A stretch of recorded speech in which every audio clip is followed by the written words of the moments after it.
안녕하세요. 핵심 주제 37 조선 후기의 문화. 오늘 포인트를 보면 요 내용들을 다 배울 건데 제일 중요한 거는 뭐 세세한 내용보다도 여기 있는 것들이 다 조선 후기에 나왔던 것들이다. 조선 후기에 유행했던 것들이란 걸 알아야 돼요. 그래서 우리가 이전에 배웠던 조선 후기의 경제 뭐 그런 지문들하고 합쳐집니다. 먼저 판소리나 탈춤, 산대놀이, 그 다음에 패설, 한글소설, 그 다음에 요걸 읽어주는 전기수, 사설시조, 중인계층이 만든 시사를 결성해서 위양문학이 유행했다는 거, 이게 다 조선 후기 때였다고요. 요게. 그 다음에 요거 허준이 동의보감 만들었고, 간행했고, 이재만은 동의수세 보원에서 사상의학을 주장했어요. 허임은 침구 경영방을 저술을 했습니다. 그래서 요 내용. 그 다음에 그림은 민화가 유행을 했고, 그 다음에 진경산수화가 유행했는데 겸재정선의 인왕제색도와 금강전도. 이 그림은 사진으로 다 알아둬야 됩니다. 풍속화는 대표 화가가 단원 김홍도, 해원 신윤보. 요거는 여러분들이 요 세 화가는 호까지 다 알아놔야 돼요. 요거. 김득신은 김홍도와 그림이 매우 유사한데 이거 조심하셔야 돼.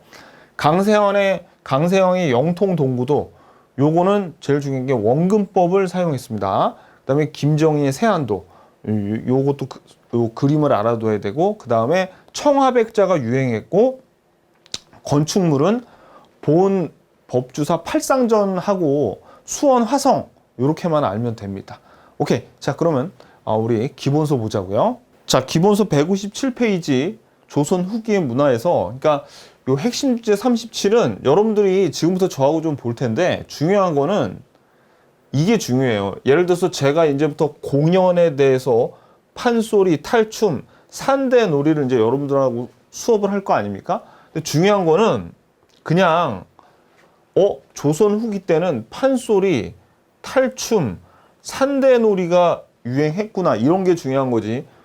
쫙 내용 있죠. 뭐 춘향가, 심청가, 흥보가, 적벽가, 수궁가 뭐 이런 거를 외울 필요는 없다고요. 왜냐하면 우리 시험에 나오는 수준이 보세요. 대부분 어떤 유형이 나오냐면 다음 상황이 나타난 시기에 대해서 볼 수 있는 모습은, 근데 이따가 나중에 보겠지만 패설이 소설입니다. 소설. 근데 패설이 유행한 게 조선 후기거든요. 그러면 여기에 조선 후기하고 관련돼 있는 내용을 그냥 골라내면 돼요. 여기 봐봐요. 여기 담배 나오죠? 그 다음에 탈춤이 어떤 탈춤 뭐 그런 거 필요 없다고, 그냥 탈춤. 그 다음에 뭐 이따가 배울 거예요. 시사. 그 다음에 뭐 광산을 경영하는 덕대. 이건 우리가 앞에서 배웠던 내용이고. 그러니까 이렇게 크게 알면 되지. 여러분들이 이 핵심 주제 37에서는 막 목숨 걸고 세세하게 외울 생각 하시면 안 됩니다. 대부분 문제가 저렇게 조선 후기의 상황이 아닌 것은, 조선 후기의 상황인 것을 이렇게 물어봐요. 무슨 뜻인지 아시겠죠? 오케이. 자, 그래서 조선 후기에는 서민 문화가 발달하게 되는데 왜 서민 문화가 발달하게 된 제일 큰 계기는 뭡니까? 그렇죠. 이제 서민들도 좀 먹고 살만해졌어요. 왜냐하면 우리가 이양법 있죠. 이양법으로 인해서 분홍들이 많이 생기면서 이제 소비할 여력이 생겼습니다. 그러니까 이제 어떻게 서민들이 문화를 즐길 수 있게 되고 여기 문화에 창작을 하는데 기여를 할 수 있게 되는 거죠. 그래서 자, 볼게요. 공연, 판소리, 그냥 요것도 판소리가 유행했어요. 조선 후기에. 그럼 판소리가 나오면 이거 그냥 조선 후기구나, 이렇게 생각하면 됩니다. 자, 그래서 창과 사설로 서민의 감정을 직접적으로 표출하였다. 이런 내용이 중요한 게 아니라고, 그냥 판소리, 조선 후기, 그죠? 그래서 춘향가, 심청가, 흥보가, 적벽가, 수궁강 등이 대표적. 이건 알잖아요, 여러분들, 그죠? 그다음에 탈출도 동그라미, 탈춤. 그래서 마을 구세 일부로 공연되었으며 사회 모순을 풍자해서 탈춤에서 양반에 대한 어떤 비판, 그런 해학적인 그런 내용들이 있습니다. 탈춤. 그 다음에 산대놀이는 산대라는 무대에서 공연되는 가명극 밑줄, 요거. 그래서 이것도 일종의 가명극인데 요것도 그냥 조선 후기에 공연 중에 하나구나, 이렇게 알면 됩니다. 그러니까 판소리, 탈춤, 산대놀이 다 언제? 조선 후기에 유행했어요.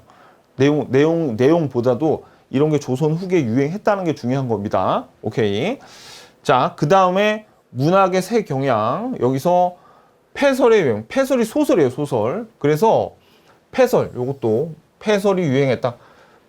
그러니까 민간에 떠도는 이야기를 주제로 패설이라고 하는데, 이래서 무슨 홍길동전, 춘향전 등의 한글 소설이 유행했어. 그래서 요거 밑줄 그세요. 여성 등을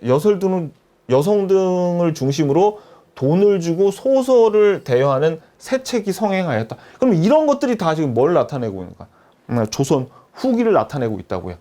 그 다음에 전기수, 요 동그라미. 전기수도 뭐냐면 이런 소설, 패설을 막 실감나게 읽어주는 거예요. 뭐, 그래서, 이게 춘향전 같은 얘기도 막 이도령이 이렇게 했는데 막 하면서 이렇게 실감나게 읽어주는 거 있죠. 뭐, 서방님 막 하면서 막 이렇게 연극 대사 읽듯이 하는 거, 그런 거. 그렇게 소설을 실감나게 읽어주고 돈 받는 사람들, 정기수입니다. 그 다음에 이제 요 사설시조. 사설시조는 요거는 남녀 간의 사랑이나 현실에 대한 비판들. 자, 이거보다도 이게 훨씬 중요해요. 여기 밑줄 보세요. 서민의 감정을 진솔하게 표현한 사설시조가 유행했다. 사설시조 동그라미. 사설시조는 평시조하고 다른 거예요. 그러니까 우리가 뭐 단신가라던가 뭐 그런 거 이제 정몽주의 단신가 뭐 그런 거는 그냥 사설시조가 대비가 돼서 평시조라고 부르고, 사설시조는 요거는 서민들의 시조인데, 요건 한번 볼게요. 이것도 그냥 사실 조선 후기에 유행했다는 게 중요해. 근데 여러분들이 사설시조가 뭔지 한번 눈으로 봐야지 더 암기가 잘 될 것 같아서 그냥 제가 보여드리는 겁니다. 그러니까 평시조는 우리가 알고 있는 그 단신가 같은 그 고상한 시조가 평시조예요. 그래서 주로 양반들이 좀 이렇게 내용 자체도 유교적이고 관념적인 거, 이런 내용이 있고요. 되게 형식을 중요하게 여겼어요. 그래가지고 왜 여러분들 그거 있잖아요. 그 시조에서 초장, 중장, 종장으로 나눠서 뭐 3443, 3434, 3434, 뭐 3543 이렇게 딱 45글자 정도로 맞춰서 이렇게 딱 평시조는 짓는 거죠. 근데 사설시조는 주로 서민들이 적고 관념 좀 유교적인 것보다 실생활이라던가 해학, 어떤 그 진솔하고 솔직한 거, 그런 내용이 있고요. 형식이 막 3543 막 이렇게 돼 있는 게 아니에요. 막 굉장히 글자 수도 막 쭉쭉, 중장이 늘 되게 길거나 종장이 줄거나, 그래서 형식에 얽매이지를 않았습니다. 그래서 예를 한번 좀 들어보면, 자, 평시조, 단신가죠.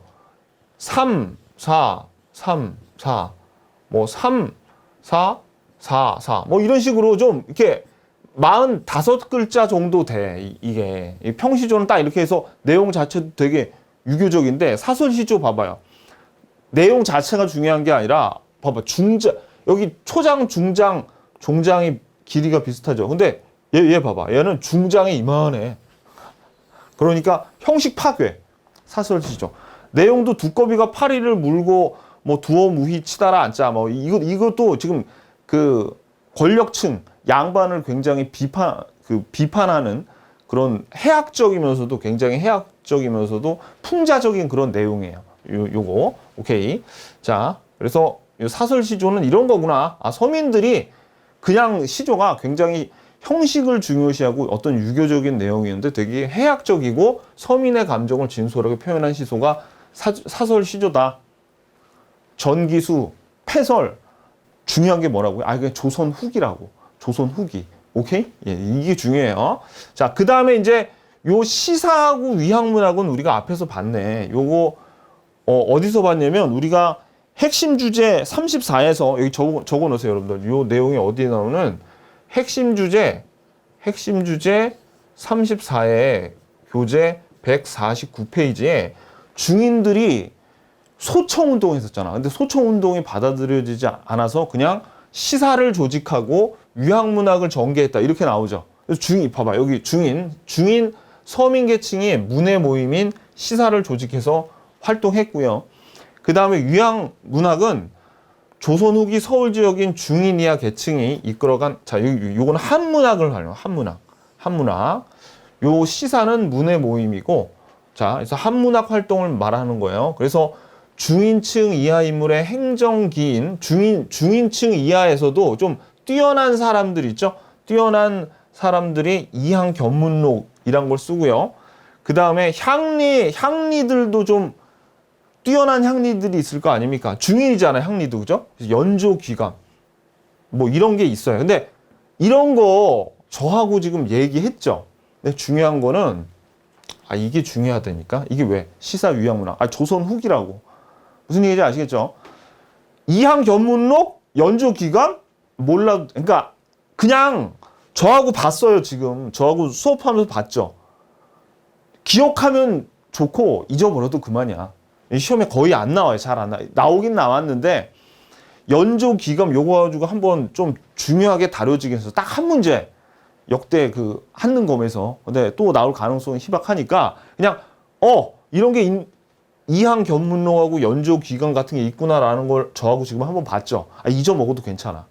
중요한 건 이거라고. 이거 지금 우리 지금 157페이지는 이 내용 자체보다도 이 큰 제목이 중요해. 큰 제목. 여기 공연에서는 판소리, 탈춤, 산대놀이. 뭐라고요? 그렇지. 조선 후기라고. 그 다음에 요거 문학의 세경항은 요거 패설, 전기수, 사설시조, 시사, 위학문학 있죠. 이게 중요하다. 지금 이 큰 거. 이게 조선 후기 때 일어났구나. 라는 게 중요합니다. 아시죠? 오케이. 자, 158페이지 과학기술의 발달. 요 내용도 제가 외우라는 것만 외우지 사람 이름이라던가 뭐 그런 거 딸딸 외울 필요 없습니다. 자, 일단 1번에 보시면 세계 지도인 고려만국전도를 들여왔어. 뭐 누가 들여왔는지는 중요하지 않아요. 요 고려만국전도는 마테오 리치가 제작한 세계 지도인데 요거를 선조 때 사실 들여왔는데 요게 소실이 됐어요. 그래가지고 어떻게 되냐면 숙종 때 또 김진여, 최석정, 안중에 이런 사람 시켜가지고 다시 모사해서 들어왔어. 숙종 때 다시. 근데 봐봐요. 세계지도가 이제 굉장히 중화사상에서 벗어난 현실적인 세계지도가 됐어요. 지금 세계지도와 흡사하죠. 그죠? 예전에는 어땠는데? 예전에 우리 혼일강리 역대 국도지도라 그래가지고 굉장히 중국만 크게 그렸잖아요. 중화사상을 엿볼 수 있죠. 이렇게 고려만국전도는 이렇게 생겼어. 이렇게. 그러니까 중화사상에서 이제 벗어나는 어떤 그런 내용들을 세계 지도에서도 우리가 볼 수 있더라라는 거죠. 자, 그 다음에 요건 아셔야 돼요. 마테오 리치가 지은 요 한역사원서가 한문으로 쓴 서학에 관련된 천주시리. 요거는 천주교의 교리에 대한 내용이 들어가 있어요. 근데 내용이 어떻게 되어 있냐면 서양의 학자하고 동양의 선비가 만나가지고 서로 천주교의 교리에 대해서 얘기하는데, 그러니까 요 동양의 선비가 유교에 대한 내용을 그리고 요 서양의 학자가 천주교에 대한 내용에 대한 토론 형식으로 되어 있어. 그래가지고 유교를 바탕으로 천주교를 이해하는 그런 내용이 들어가 있습니다. 천주교 교리가 들어가 있어요. 그래서 천주시리가 어디에? 이수강의 지복유설. 요건 알아야 돼. 이수강의 지복유설에 마테오 리치가 적은 천주시리가 여기 실려 있어. 지복유설에 소개가 돼서 천주교 유포에 기여했습니다. 요건 알아두셔야 돼요. 요거는 사람 이름까지 다. 그리고 사람 이름 안중에요. 천리경, 망원경이죠. 자명종 등을 또 서양 문물을 청나라를 통해서 들여왔대요. 다 지금 언제 일어난 거야? 그렇죠. 조선 후기구나. 딱 이렇게 알면 됩니다. 그 다음에 천문학과 역법을 보시면 우리 홍대용은 배웠잖아요. 의산문답에서 지전설과 무한우주론을 주장을 했었죠. 그리고 혼천의도 개량을 해서 제작을 했습니다. 요것도 알아두시고. 그 다음에 김육 있죠. 김육 뭐예요? 대동법을 자리 잡는 데 큰 역할을 했던 김육이 요 아담 샬의 시연역을 채용을 했습니다. 요거까지 알아두시고. 김육은 인물문제 대동법을 얘기하면서 요걸 같이 언급할 가능성이 있으니까 요건 사람 이름이랑 같이 알아두셔야 됩니다. 자, 그 다음에 의학. 의학은 그냥 우리 다 아는 내용이야. 왜냐면 우리의 그 허준 있죠, 허준. 의학은 허준이 나오잖아요, 허준. 자, 허준. 허준의 동의보감, 별표. 이건 무조건 알아야 되죠. 허준 동의보감. 선조 때 시작해서 광해군 때 완성이 됐죠.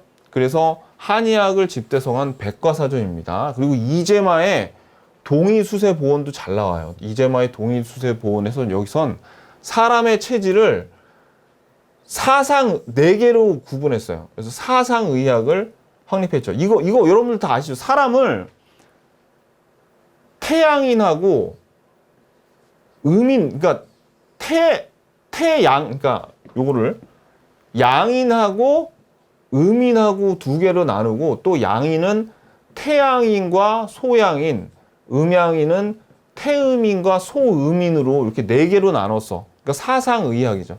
사람의 체질을 4개로 구분을 해가지고, 뭐 여기 태양인은 몸에서 열이 많이 나는 사람, 뭐 소음인은 좀 몸이 되게 차가운 사람, 뭐 이런 식으로 나눠놨어요. 그러니까 너네들은 인삼 많이 먹으면 좋아. 근데 니들은 인삼 먹으면 오히려 독이 될 수 있어. 그래가지고 사람의 체질에 따라서 약을 다르게 써야 된다. 뭐 이렇게 이런 내용이 요 이재마의 동의수세보원이에요. 그러니까 요거는 사상의학을 알아둬야 돼. 사상의학이 책 이름보다 더 중요해요. 이재마 사상의학 동의수세보원, 요 알아두셔야 됩니다. 요 의학책. 그 다음에 허임은 침구 경험방이라고 해서 침에 대한 내용이 나옵니다. 그래가지고 요 허임 같은 경우에는 이게 사실 다 드라마, 이거 허준 드라마는 워낙 유명하잖아요. 그죠? 근데 요 허임에 대한 드라마도 한번 나온 적이 있습니다. 누구더라? 그 김남길 씨인가 되게 잘생긴 배우 있어. 그리고 여자 배우도 되게 잘생긴 여자 배우 있는데 김아중 씨하고 같이 나와서 그 조선의 허임이 한국으로 막 그 타임슬립 해가지고 막 하는 그 드라마 있거든요. 그게 바로 요 허임이야. 이게 침의 대가. 제가 왜 이렇게 잘 생각도 안 나는 드라마 얘기하냐면, 그래야지 여러분들도 기억 잘할 거냐. 드라마로 연결을 해야지, 그죠? 요 3개는 다 알아두세요. 의학은 다 중요해. 그래서 허준 동의보감, 이재마 사상의학 동의수세보원, 허임 침구 경험. 이름이 나와 있잖아. 침구 경험밤 허임. 오케이. 자, 159페이지 조선 후기의 그림. 여기서부터는 사진이랑 이제 그림 같이 외워주셔야 됩니다. 사람 이름까지. 자, 그래서 조선 후기에, 조선 전기에는 이제 무슨 몽유도원도라던가 뭐 그렇게 관념적인 어떤 그림이 유행했는데, 조선 후기에는 진짜 경치를 그리는 진경산수화하고 풍속화, 생활상을 그리는 풍속화가 유행을 하게 됩니다. 자, 그래서 다시 진경산수화와 사람들의 일상적인 생활을 그린 풍속화가 유행했어요. 그리고 또 무명화가들이 그린 민화들이 유행했는데, 요거는 동물들이라던가 해, 달, 나무, 꽃 뭐 요런 거를 소재 삼아서, 물건, 사물들을 소재 삼아서 소원을 기원하는 소박한 정서가 좀 잘 담겨 있어요. 그러니까 그림이 이런 거, 민화가 이런 거예요. 그래서 까치, 호랑이 이런 걸 그려서 새로운 기쁜 소식을 전해다오라는 뭐 어떤 소박한 정서, 소원 이런 게 여기 포함이 되어 있습니다. 자, 이제부터 외워야 돼요. 진경산수화. 자, 정선도 그냥 정선 외우면 안 돼. 겸재정선. 화가들 중에서 유명한 화가들 있습니다. 겸재정선, 호까지 외워야 돼요. 겸재정선의 인왕제색도, 그 다음에 금강전도. 요 인왕제색도는 인왕 비 온 다음에 갠 인왕산을 그린 그림이고요. 요건 금강산을 그린 그림입니다. 이름 인왕제색도, 금강전도. 사진 보고 딱 이거 금강전도인데요. 이거 인왕제색도인데요. 겸재정선이 그렸는데 요거까지 알아야 돼. 그러니까 좀 더 크게 보면 기억 잘 하실까봐 좀 더 확대해서 한번 봤어요. 이거 좀 크게 보니까 식별이 가능해요. 인왕제색도라는 게. 요게 보면은 어떤 거는 되게 시커멓게 이렇게 그려져 있죠. 시커멓게. 똑같은 산인데 시커멓게 그려져 있고, 여기는 좀 허옇게 그려져 있죠. 그러니까 이거를 어떻게 표현했냐면, 이 돌산으로 이루어진 부분은 이렇게 허옇게 선으로만 표시를 하고, 흑산인 경우에는 이렇게 확 이걸 묵화 형식이라고도 하는데 이렇게 검게 표현을 했습니다. 약간 이런 특징을 얘기하면 좀 더 잘 외워질 것 같아서 제가 말씀드린 거예요. 그냥 딱 보고 이거 인왕 제색도인데 이렇게 기억하면 더 좋고요. 여기 집도 있네 여기. 그 다음에 요거는 금강전도, 금강산을 그렸는데 정말 잘 그렸습니다. 섬세하게 너무너무 잘 그렸어요. 요거 금강전도. 오케이. 누구라고요? 겸재정선. 오케이. 요 두 개 알아두시고, 그 다음에 풍속화는 김홍도도 그냥 김홍도로 알아두면 안 돼요. 단원 김홍도로 아셔야 돼. 단원 김홍도하고 누가 잘 나오냐면, 자, 다음 페이지에 보면은 김득신의 그림이 나오는데, 단원 김홍도의 영향을 많이 받아서 김홍도 그림하고 상당히 좀 화풍이 비슷합니다. 그래서 요 파적도는 이 김득신이라는 화가는 왜 중요하냐면 김홍도랑 비슷하게 그려서, 그런데 김홍도가 아니라서 중요한 거야. 요거 비교를 김홍도의 그림이 아니라는 걸 요걸 기억을 해줘야 돼요. 자, 그래서 김홍도 그림이 대표적으로 더 많지만, 자, 18세기 후반의 생활상과 활기찬 사회 모습을 그려주는데 대표적인 게 이 씨름도 하고요. 그 다음에 요 무동, 춤추는 소년. 그 다음에 요 서당. 여기입니다. 그래서 김홍도 그림의 특징이 표정이 굉장히, 사람들 표정이 다 살아있어요. 살아있고, 굉장히 표정이 순하고 좀 해학적이에요. 굉장히 순해. 근데 이따 보겠지만 해원 신윤복의 그림의 표정은 약간 좀 날카롭습니다. 이 김홍도의 얼굴보다는 좀 날카로워요. 그리고 이 김홍도 그림의 특징이 주인공들이 있잖아요. 주인공들이 있는데 주변을 이렇게 좀 약간 원의 형태로 둘러싸고 있는 그런 특징이 좀 있습니다. 김홍도의 그림이. 자, 그 다음 페이지 보시면 160페이지에 여기 이제 해원 신윤복의 그림. 해원 신윤복은, 자, 이것도 알아야 돼. 단원 김홍도, 해원 신윤복, 겸재정선. 양반들의 풍류와 남녀 사이의 애정, 부녀자들의 생활을 소재로 한 작품이 많아서 여자들이 많이 등장합니다. 그래서 대표적인 게 월하정인하고 단오풍정이에요. 자, 요거는 월하정인은 요 달 아래에 남자랑 여자랑 이렇게 만나고 있어. 표정이 되게 날카롭죠. 그죠? 밤에 몰래 만나니까 또 표정이 이렇게 밝을 수만은 없었을 거예요. 그죠? 자, 그 다음에 이 단오풍정은 여기서 이제 멱을 감고 있고, 그네도 타고 있고, 막 이렇게 여자들이 많이 등장합니다. 그리고 여기에서 요 동자승들이 요걸 엿보고 있어요. 요거를. 표정들이 근데 김홍도의 그림에 비해서는 좀 날카로워. 그리고 이제 이 파적도는 김득신의 그림인데 김홍도의 영향을 받은 풍속화를 많이 그렸어요. 자, 김득신은 몰라도 돼요. 호 같은 거. 그냥 우리는 김홍도, 겸재, 요 신윤복, 요렇게만 알면 됩니다. 호는. 자, 호 외우는 것도 일이야. 그러니까 가급적이면 여러분들 꼭 중요한 사람 것만 외워주시면 돼요. 자, 그 다음에 이제 요 강세왕의 영통동구도도 요거 되게 중요해요. 영통동구도, 요거 밑줄. 요것도 알아야 돼. 그러니까 방금 전에 우리가 봤던 이 그림 있죠? 그림 다 아셔야 돼요, 여러분들. 이 그림 다. 이게 딱 보고 신윤복 거네? 라는 거 정도는 알아야 돼. 이름 월하정인, 단오풍정 이런 거 기억을 못해도, 제목은 기억, 파적도라는 거 기억 못해도 이거 김득신 건데? 저 씨름도는 저 김홍도 건데? 이 정도는 알아야 돼. 다 아셨죠? 그림 알아야 된다고. 그 다음에 이제 요 강세왕의 영통동구도는 요 별표, 요것도 되게 잘 나오는데 중요한 게 서양화 기법인 원근법 그리고 수차 기법을 반영했어요. 강세형의 영통동구도 밑줄 중요해. 김정희의 세안도도 굉장히, 이거 추사 김정희예요. 추사 김정희. 우리 전편에 추사 김정희 금석과안록에서 북한 산비를 진흥왕 순수비로 고증했었죠. 자, 그래서 먼저 강세형의 영통동구도를 보면 요게 영통골이라고 개성에 굉장히 유명한 데가 있어요. 근데 여기가 집채만한 바위들이 계곡 입구에 이렇게 있는데, 근데 이 바위가 산보다 더 크게 보였죠. 가까운 건 크게, 먼 산은 작게 그렸어요.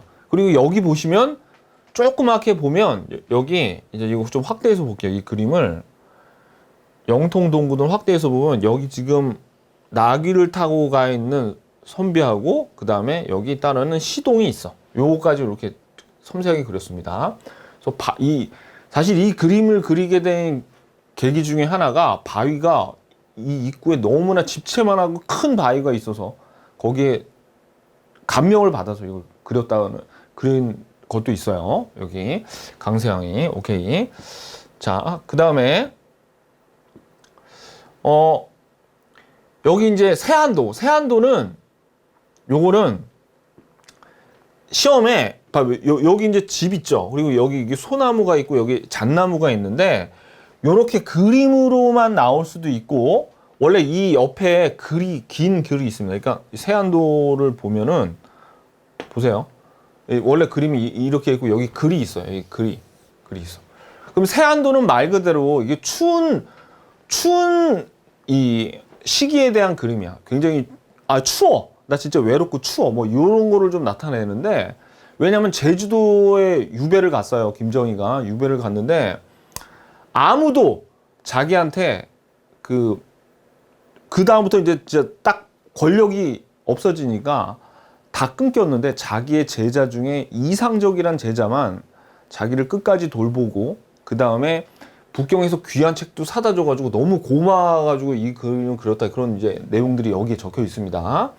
그래가지고 여기 보면 잣나무 두 개, 소나무 두 개가 서로 이렇게 의지하고 있는 것처럼 보이죠. 추운데. 그런 마음을 추운데 이렇게 의지하고 이상적에 대한 그런 고마움과 그런 의지 뭐 그런 것들을 여기 그린 겁니다. 자, 그래서 제주도 유배 시에 변함없이 의리를 지켰던 제 자기 아니라 제자입니다. 제자 이상적을 위해서 그랬던 수준 높은 대표적인 문이나 딱 보고 알아야 돼. 이것도 영통 동구도네.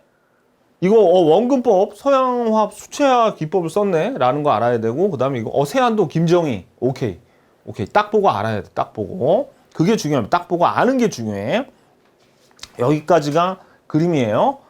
자, 4번 조선 후기의 한문학 공예 건축을 보면 한문학은 양반의 부조리에 대한 비판이 많았습니다. 이 대표작이 앞에 나왔지만 박지원의 양반전 허생전 이거 주의하셔야 돼요. 요거 앞에 나왔던 패설 아니고 판소리도 아닙니다. 요거 한문으로 적은 한문 소설이에요. 요거. 자, 그 다음에 서예는 아까 세안도에서 나왔던 추사 김정희가 추사체를 창안했습니다.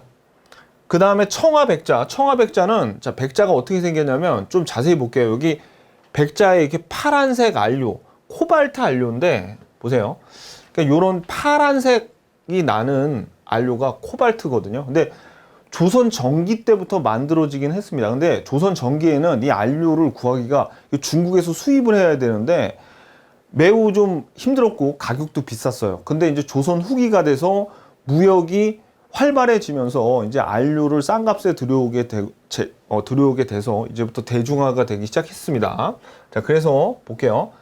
백자에 청색 코발트 안료로 무늬를 넣은 청화백자가 유행했는데 조선 전기부터 제작이 되었으나 조선 후기에 널리 유행했죠. 참고적으로 우리 고려시대 상감청자가 유행하다가 그죠? 그 다음에 뭐가 유명했어요? 그죠? 이 분처럼 파란색을 바른 분청사기가 유행했다가 이제 청화백자로 넘어온 거죠. 상감청자, 그 다음에 분청사기, 청화백자 이렇게 넘어온 거예요. 자, 그래서 이제 요 청화백자가 이제 유행을 하면서 다른 안료를 다른 거를 쓰기 시작하는데, 그러니까 다른 안료들도 같이 쓰기 시작하는데 철화, 산화철이나 진사 등을 사용한 철화백자나 진사백자 등도 이제 생산이 되면서 되게 다양해졌습니다. 그래서 다양해지면서 제기와 문방구 등 생활용품으로 이제 제작이 되었어요. 생활용품으로도 이제 사용이 됐어. 보면은 한번 비교를 해보면 청화백자는 되게 이렇게 파랗죠. 근데 철화백자는 약간 좀 거무스름하면서 갈색 비슷해요. 좀 어두운 갈색 정도? 그리고 진사를 이용한 건 이렇게 붉은색이 듭니다. 이렇게 색깔이 다양해졌어요. 막 이렇게 암기하려고 하지 말고 그냥 딱 보고, 아, 이게 조선 후기에 백자들이 이렇게 바뀌었구나. 아, 요 정도 생각하시면 됩니다. 요거, 오케이. 그 다음에 이제 건축은 요거 두 개만 기억하면 됩니다. 앞에 나왔어. 먼저 이거 수원 화성 정조 때 정약용이 거중기를 이용했죠. 그래서 만든 성곽. 그 다음에 이제 요거 하나만 기억하시면 됩니다. 보은 법주사 팔상전 별표. 요건 반드시 알아야 돼. 요거는 밑줄, 우리나라에 남아있는 가장 오래된 5층 목탑이에요. 여러분들이 이거 팔상전이라고 그래가지고 8층이라고 하시면 큰일 납니다. 5층이에요. 봐봐. 1층, 2층, 3층, 4층, 5층이잖아. 근데 왜 팔상전이라고 불리냐면 요 안에 싹 들어가면은 8개의 그림이 그려져 있어. 자, 그래서 자, 5층 목탑이면서 신라 시대에 창건됐는데 정유재단으로 소실됐다가 인조 때 다시 중건됐어요. 요 역사도 알아야 돼. 근데 왜 팔상전이냐면 석가모니의 생일을 여럽이 아니라 8장면으로 그린 불화가 있습니다. 8장면으로.